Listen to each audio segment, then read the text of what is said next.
Olá, eu sou a Carla Benevides e está começando mais um programa Argumento. A redução no preço dos combustíveis é uma das pautas prioritárias do Congresso Nacional no início deste ano. Há várias propostas em tramitação na Câmara e no Senado, e duas delas estão sob a relatoria do senador Jean Paul Prats, que é do PT do Rio Grande do Norte e líder da minoria, e é com quem a gente conversa a partir de agora. Senador, muito obrigada pela sua participação aqui no programa Argumento. Olá, Carla, é um prazer estar com vocês. Essa questão é importante que está na pauta do ano inteiro, né? Que na verdade impacta na inflação e na vida de todos nós. Senador, o senhor está relatando, o senhor foi o relator na Comissão de Assuntos Econômicos da proposta do senador Rogério Carvalho, o PL 1472. O texto aprovado foi o seu substitutivo, que prevê a criação de uma conta de compensação para tentar equalizar aí o preço dos combustíveis, e é também o relator do PLP 11, que veio da Câmara dos Deputados, que trata mais a questão do ICMS, questões de tributação, e o senhor já sinalizou a intenção de colocar nesse projeto, nessa proposta, a questão dos impostos federais. Nesse meio tempo surgiu aí a PEC, né, foi apresentada pela Câmara, que também trata dos impostos federais. Queria saber do senhor o seguinte, eu queria que o senhor resumisse para a gente o que prevê esses dois projetos que o senhor está relatando e de que forma essa PEC conversa com essas propostas ou interfere no trabalho que o senhor já está desenvolvendo. Carla, essa solução da questão do preço dos combustíveis é uma solução que, idealmente, deveria ser discutida de forma mais estrutural até.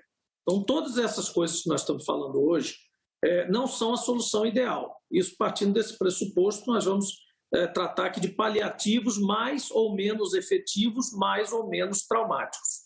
A gente entende que atuar apenas nas alíquotas de impostos é acessório, é corolário ao principal. Se você não atacar o preço principal, que é o preço internacional do petróleo em dólar, trazido em tempo real, com todas as suas oscilações para dentro das nossas casas, para dentro dos nossos postos de combustíveis, na forma de diesel, gasolina e de gás de cozinha, se nós não atacarmos isso, não adianta zerar imposto e tal, porque vai ter uma hora que não vai adiantar mesmo.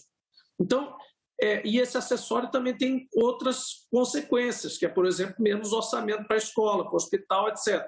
Ou seja, a dúvida é subsidiar ou não um combustível fóssil em determinado momento, com dinheiro que poderia estar indo para outros fins. O que é o mérito do PL 1472? É que ele cria um mecanismo de compensação, sim, porém ele não tira dinheiro da escola, do hospital, da segurança. Ele tira do bônus, do lucro excepcional que o governo federal auferiu ao longo desse período de alta, justamente em função do preço internacional alto e do dólar alto. Então, as fontes que nós colocamos ali no substitutivo, além do imposto de importação, que a gente diminuiu muito o impacto dele, são, por exemplo, dividendos que a Petrobras paga ao acionista governo, não aos acionistas privados, ao acionista governo. Por quê? O governo oferiu um lucro excepcional justamente porque ela está praticando preços internacionais em dólar no Brasil. E também está vendendo óleo cru no mercado internacional igualmente em dólar. Então, o que ela ganha ali, ela devolve à sociedade. A mesma coisa, royalties, participações governamentais, outras no setor de petróleo, que também são proporcionais ao preço internacional do petróleo, desde que não sejam participações que já estejam, ou royalties, que já estejam alocados para estados, municípios, ministérios ou outros usos. Então, parte livre dessas participações. E outras fontes, são 6 fontes ao total, além da própria conta que vai se retroalimentando depois, ao longo da história, com os períodos de baixa. Então, essa é uma solução boa, mecânica, uma lógica muito justa, que está nesse primeiro projeto. O segundo projeto, como você já disse, trata justamente dos impostos. E aí você poderia colocar todo e qualquer dispositivo de imposto, desde que não fira a autonomia dos estados, dos governadores, por conseguinte, de aplicar as suas alíquotas. Estamos justamente nesse exercício de trabalhar o ICMS de forma não traumática, mas ainda assim de forma a contribuir nesse esforço. E o governo federal vem com as suas propostas também. Elas podem fazer parte de uma PEC perfeitamente e podem, em parte ou no todo, serem acopladas a esses projetos que estão em curso. Não há menor conflito entre uma coisa e a outra. Tudo vai ter que ser discutido pelo Legislativo e aprovado em plenário. Senador, o senhor falou num esforço de consenso do Congresso Nacional, há aí uma articulação com a Câmara, com o presidente do Senado, com o presidente da Câmara, para que essas propostas elas não fiquem, exatamente porque há uma urgência, que seja o texto daqui não chegue na Câmara e seja alterado novamente? Como é que estão essas negociações? Olha, os dois primeiros projetos, que são de origem do Legislativo, tanto o PL 1472, que foi gerado no Senado, o projeto do senador Rogério Carvalho originalmente, e que foi passado pela CAI, portanto já foi discutido pelos senadores que estão na Comissão de Assuntos Econômicos, vem agora a plenário reconhecidamente, publicamente conhecido, já tem uma tramitação tranquila. Este projeto e o outro, que é o PLP 11, que também vem da Câmara depois de ter sido discutido lá, vem para cá e já tem mais ou menos um mês e meio transitando pelo Senado. Esses dois eu considero que estão maduros, e o presidente do Senado, com quem a gente tem conversado reiteradamente, é o organizador dessas soluções, é o grande coordenador desta caixa de ferramentas geral que vai para o governo do Estado, para o governo federal no final desse processo, é que nós podemos perfeitamente estar prontos para votar em plenário esses dois primeiros projetos já nos próximos 15 dias. Quanto às PECs, ou a PEC, eventualmente, que o governo federal traga ou faça a sua base conceber e colocar para tramitar, nós teremos um trâmite normal de uma PEC, né? Então, como eu disse, não posa conflito, não é necessariamente uma coisa cumulativa, disputa, nada disso.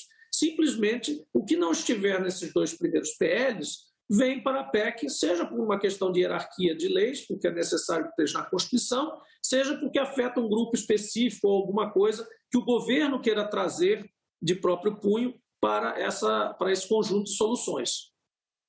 Nesse conjunto de projetos que o senhor está relatando, senador, em quanto tempo e qual seria a redução no bolso do consumidor? Porque às vezes a gente fala, às vezes a gente houve uma redução dos preços, mas aí fica na refinaria, não chega lá na bomba.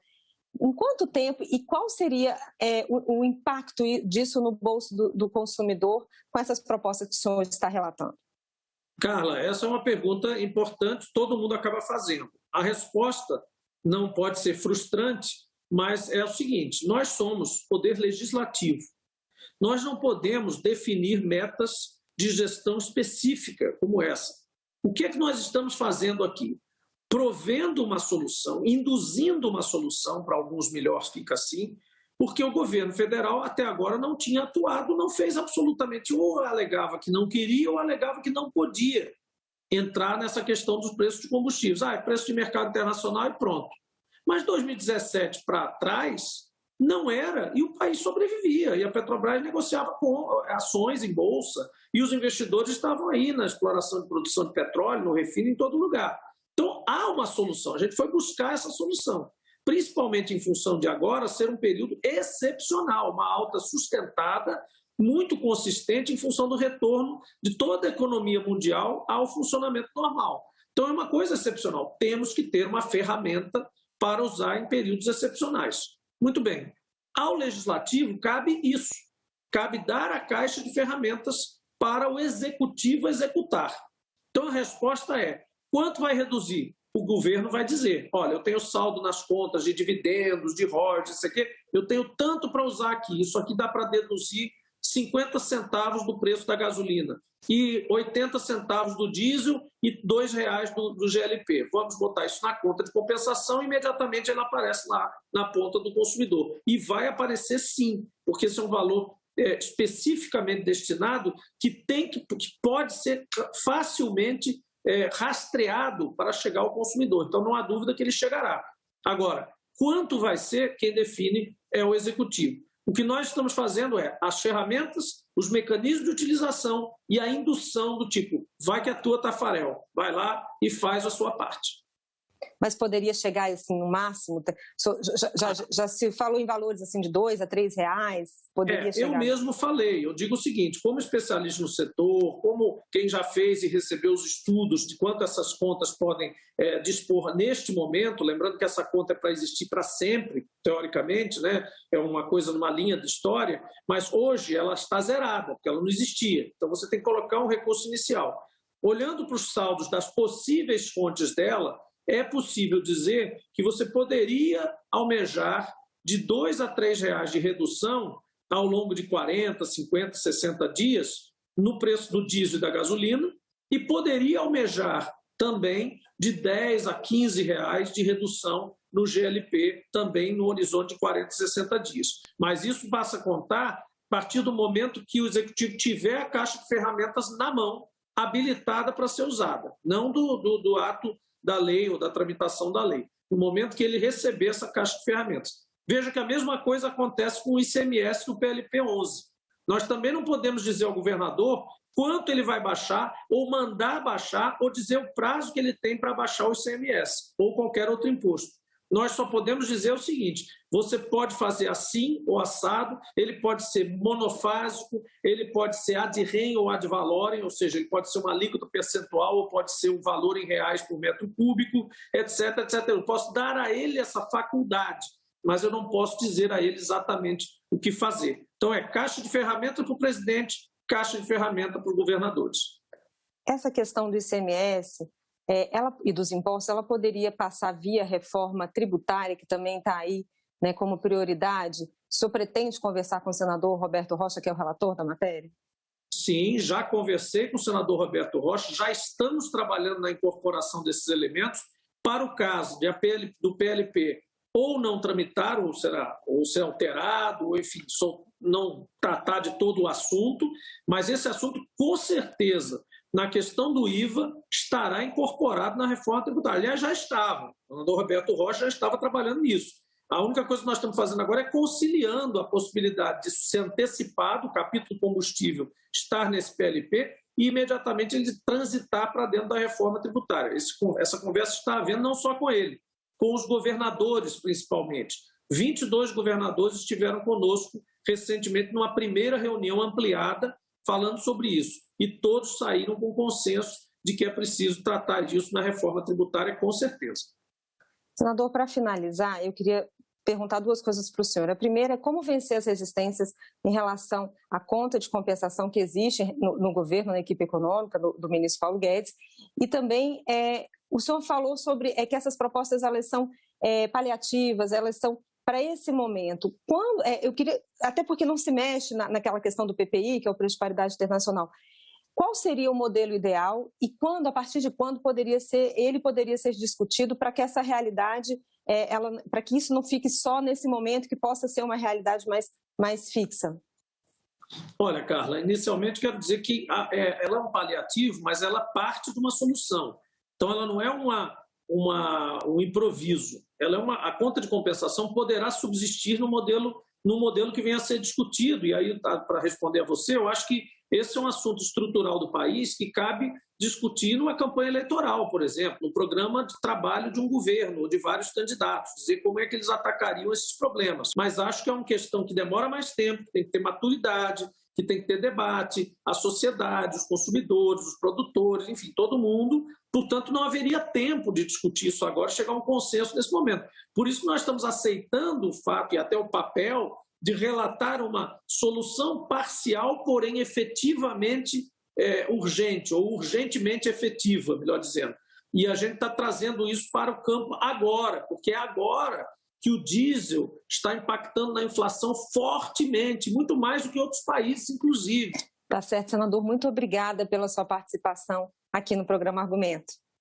Obrigado, Carla. Bom trabalho. E eu agradeço a você também que nos assistiu. Esse programa já está disponível no nosso site senado.leg.br/TV e também no nosso canal no YouTube. Obrigada pela sua audiência e até o próximo Argumento.